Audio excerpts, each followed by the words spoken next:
ناظرین کرام و سامعین کرام، السلام علیکم ورحمۃ اللہ وبرکاتہ۔ آج میں پھر سبق لے کر حاضر ہوا۔ الحمدللہ ہمارا پہلا، دوسرا اور تیسرا سبق مدنی قاعدہ کا مکمل ہو چکا ہے، اور آج انشاءاللہ عز و جل چوتھا اور پانچواں پڑھیں گے اور سیکھیں گے کہ اس میں کیا فوائد ہے اور اس سے کیا ہمیں حاصل ہوتا ہے۔ آئیے سیکھتے ہیں۔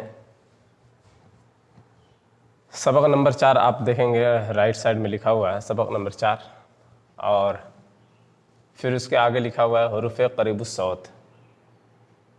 کل میں قریب الصوت کے بارے میں ابھی عرض کر رہا تھا کہ اسی دوران میں ویڈیو کٹ ہو جاتی ہے۔ قریب الصوت یعنی ملتی جلتی آواز، یعنی سیم آواز کو قریب الصوت کہا جاتا ہے، اور یہ 16 ہیں۔ کتنے؟ 16۔ آپ یہاں گن سکتے ہیں 1 2 3 4 5 6 7 8 9 10 11 12 13 14 15 16 حروف ہیں جو ملتی جلتی یعنی ایک جیسے آواز سے جہاں سے نکلتے ہیں یہ ایک ہی جیسے آواز ہوتی ہیں۔ جیسے یہاں پر دیکھیں گے تا اور طا، صرف فرق کیا ہے کہ یہ موٹا ہے اور یہ باریک ہے، ورنہ دونوں کا جو ساؤنڈ ہے، جو آواز ہے، وہ ایک ہی ہے۔ آپ پڑھیں گے کیسے؟ تا، طا، زا، ذال، ظا، یعنی جس طرح ہم نے سبق نمبر 1 میں پڑھا تھا اسی طرح پورے کو ہمیں پڑھنا ہے، چاہے وہ قواعد کا ذکر میں آئے یا سبق کے ذکر میں آئے، ہمیں اسی انداز سے پڑھنا، یعنی جو ایک الف کو برابر کھینچنے والا رہے گا وہ ایک الف برابر کھینچیں گے، اور جو اس سے زیادہ کھینچنے والا رہے گا اسے زیادہ کھینچیں گے، اسی انداز میں پڑھیں گے۔ تو یہ پورا لکھ دیا میں نے، اسے یاد کرنا ہے، زبانی یہ یاد رہنا چاہیے۔ پھر اس کے آگے مثال دیا ہوا جیسے تا، تی، تو، طا، طی، طو، زا، زی، زو، ذا، ذی، ذو، ظو، ظی، ظو۔ اسی طرح ہر ورڈ کا سبق نمبر 4 میں اسٹیپ بائی اسٹیپ لکھا ہوا ہے، اسی طرح تو اس پر قیاس کر لینا ہے۔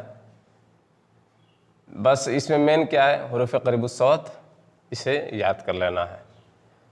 اور سبق نمبر 4 میں اسے متن پڑھنے کے لیے کہا گیا ہے، بس اس پر متن پڑھنا ہے۔ سبق نمبر 5 میں اگر آتے ہیں تو اس میں لکھا ہوا ہے بریکٹ میں تنوین۔ یہ تنوین کا بیان ہے، تو آپ دیکھیں گے یہاں پر لکھا ہوا ہے تنوین۔ تنوین کسے کہتے ہیں وہ بھی جان لیں گے۔ 2 زبر، 2 زیر اور 2 پیش کو تنوین کہتے ہیں۔ 2 زبر، 2 زیر، 2 پیش کو تنوین کہتے ہیں، ادھر ہندی میں بھی لکھ دیا ہے۔ پھر دوسرے نمبر پہ آتا ہے جس حرف پر تنوین ہو اسے منون کہتے ہیں، یعنی یہ تینوں میں سے کوئی ایک اگر آ گیا، جس حرف پہ بھی آ گیا ہے نا، اسے وہ منون ہو جائے گا۔ جیسے یہاں پر دیکھیں گے آپ تن، تن، تن لکھا ہوا ہے، یعنی ایک ورڈ پر ہم غور کریں گے 2 زبر کی تنوین ہے، 2 زبر کی تنوین ہے، تو اب کیا ہو گیا؟ یہ منون ہو گیا۔ پھر یہاں 2 زیر کی تنوین ہے، یہ منون ہو گیا، یہ 2 پیش کی تنوین، یہ منون، یعنی ہر ورڈ جو ہے یہاں منون ہے۔ ادھر بھی میں نے لکھ دیا تنوین، جس حرف پر تنوین ہو اسے منون کہتے ہیں۔ تیسرے نمبر پہ لکھا ہوا ہے تنوین نون ساکن ہوتا ہے جو کلمے کے آخر میں آتا ہے، اس لیے تنوین کی آواز نون ساکن کی طرح ہوتی ہے۔ ادھر بھی وہی سیم میں نے ہندی میں لکھا ہوا ہے۔ مطلب یہ ہے تنوین نون ساکن ہوتا ہے، تنوین نون ساکن ہوتا ہے۔ جیسے یہاں پر آپ دیکھیں گے، یہاں پر مثال کے طور پر میں نے فار ایگزامپل لکھ دیا ہے حمزہ 2 زبر ان اور حمزہ نون زبر ان، صرف رسم الخط میں جو ہے چینج ہے، ورنہ آواز میں، ساؤنڈ میں یہ سیم ہے۔ ان، یہ بھی ان ہے، یہ بھی ان ہے، صرف لکھنے میں، رائٹنگ میں فرق ہے۔ تو اس لیے کہا جا رہا ہے تنوین نون ساکن ہوتا ہے. اور پھر کہا جا رہا ہے جو کلمے کے آخر میں آتا ہے، یعنی تنوین والا حرف جو ہوتا ہے وہ ہر وقت اور ہر سمے وہ حرف کے آخر میں آتا ہے، کلمے کے آخر میں آتا ہے، کلمے کے آخر میں آتا ہے، کبھی بھی وہ پہلے نہیں آئے گا. جو بھی کلمہ آپ لے لیں ہے نا، جیسے مثلاً ہو گیا، مثلاً یہ مثال کے طور پر بولا جاتا ہے، تو لن جو تنوین کا ذکر آیا ہے وہ لاسٹ میں آیا، مس میں یعنی من میں نہیں آیا، لن میں آیا. مثلاً من میں آ جاتا تو پھر پڑھنا مشکل ہو جاتا ہے، تو یہ قاعدے کے خلاف ہے، یہ آ بھی نہیں سکتا ہے. ٹھیک ہے، تو مثلاً پر غور کریں گے تو لن لاسٹ والے حرف پر تنوین آیا ہے. معلوم ہوا کہ جو تنوین نون ساکن ہوتا ہے جو کلمے کے آخر میں آتا ہے، اس لیے تنوین کی آواز نون ساکن کی طرح ہوتی ہے.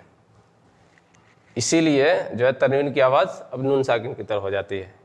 پہلے تو آ نہیں سکتا ہے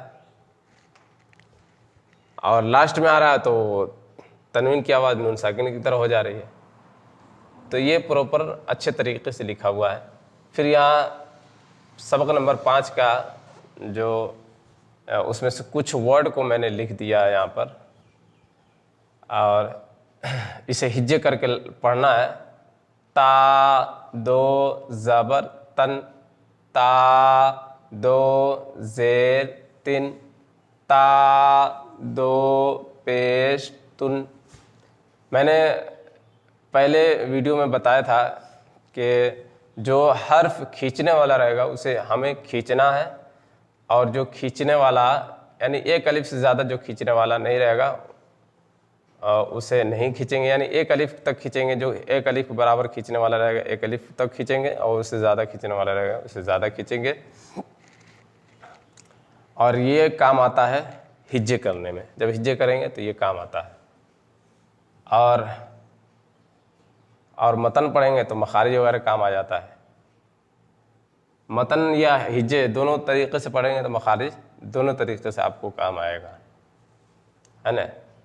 تو یہاں پر آپ ہجے لگا کے پڑھ سکتے ہیں. ہاں، اب یہاں غور کرنے کی بات یہ ہے، ایک پوائنٹ کی بات یہ ہے کہ جب ہجے کریں گے تو کہیں کہیں الف لکھا ہوا رہتا ہے، تنوین کے لاسٹ میں جو الف لکھا ہوا رہتا ہے تو اسے ہجے میں نہیں پڑھنا ہے، اسے ہجے میں نہیں پڑھنا. جیسے مثال کے طور پر اس کو پڑھتے ہیں تا دو زبر تن. اسی طرح اگر یا آ جائے لاسٹ میں، یہاں پر لکھا ہوا ہے یا آ جائے تو بھی اسے نہیں پڑھنا ہجے میں. دال دو زبر دن، اس طرح سے ہمیں پڑھنا ہے. یہ پڑھنے کا پورا طریقہ ہے. آپ اسکرین شاٹ اسے اگر لینا چاہیں تو لے سکتے ہیں، اور ورنہ پھر آپ PDF میں مدنی قاعدہ ڈاؤن لوڈ کر کے وہاں دیکھیں اور یہاں آواز کے ذریعے سے سن کر سمجھیں کہ بتایا کیا جا رہا ہے. اگر ہم نے اسے اچھے طریقے سے پڑھ لیا تو انشاءاللہ ضرور کامیابی ملے گی. آئیے میں ایک ایکسٹرا نالج کچھ بتا دیتا ہوں.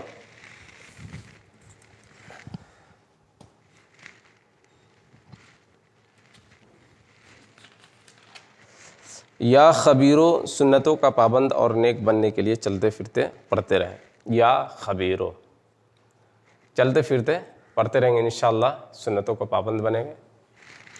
اور ایک اور بات بتا دوں، علم کے 5 درجات ہیں. پہلا خاموشی، دوسرا توجہ سے سننا، تیسرا جو سنا اسے یاد رکھنا، چوتھا جو سیکھا اس پر عمل کرنا، پانچواں جو علم حاصل ہوا اسے دوسروں تک پہنچانا. پہلا کیا ہے؟ خاموشی. یہ علم کے درجات میں سے ہے. خاموش رہنا سیکھ جائیں گے اگر آپ نے اسے عادت میں ڈال لیا تو گویا کہ علم کے ایک درجے پر آپ فائز ہو گئے. ایک درجے پر آپ فائز ہو گئے، ایک درجے کو آپ نے پا لیا. پھر دوسرا ہے توجہ سے سننا.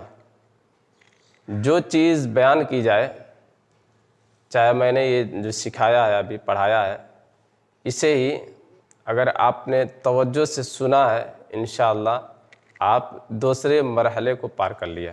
علم کے درجات کے جو دوسرا مرحلہ ہے اس پر آپ نے عمل کر لیا. تیسرا جو سنا اسے یاد رکھنا. اب میں نے جو بتایا ہے اگر آپ نے اسے یاد کر لیا تو انشاءاللہ تیسرا بھی مرحلہ ہم نے پار کر لیا. پھر چوتھا ہے جو سیکھا اس پر عمل کرنا.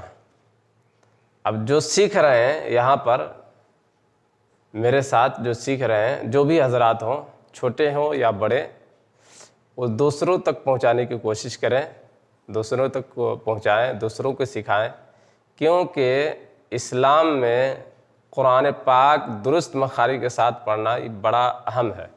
اگر قرآن پاک پڑھنا نہ آئے تو بیکار ہے. تو قرآن پاک پڑھنا یہ سمجھیے ہمارا بیسک اسلام سمجھیے ہے. اور پانچواں ہے جو علم حاصل ہو اسے دوسروں تک پہنچانا. چوتھا جو سیکھا اس پر عمل کرنا ہے نا, جو سیکھا اس پر عمل کرنا, یعنی جو آپ نے سیکھ لیا ہے اسی اعتبار سے عربی عبارت وغیرہ پڑھنا. پانچواں جو علم حاصل ہوا اسے دوسروں تک پہنچانا. ابھی مسٹیک ہو گیا تھا, چوتھا والا میں پانچواں میں نے عرض کر دیا تھا.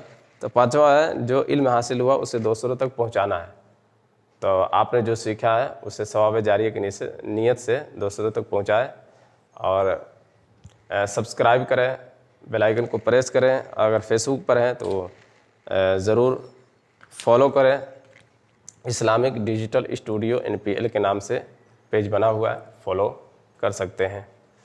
اور جو بھی بھائی سن رہے ہیں وہ ضرور اس بات پر غور کریں. السلام علیکم ورحمۃ اللہ وبرکاتہ.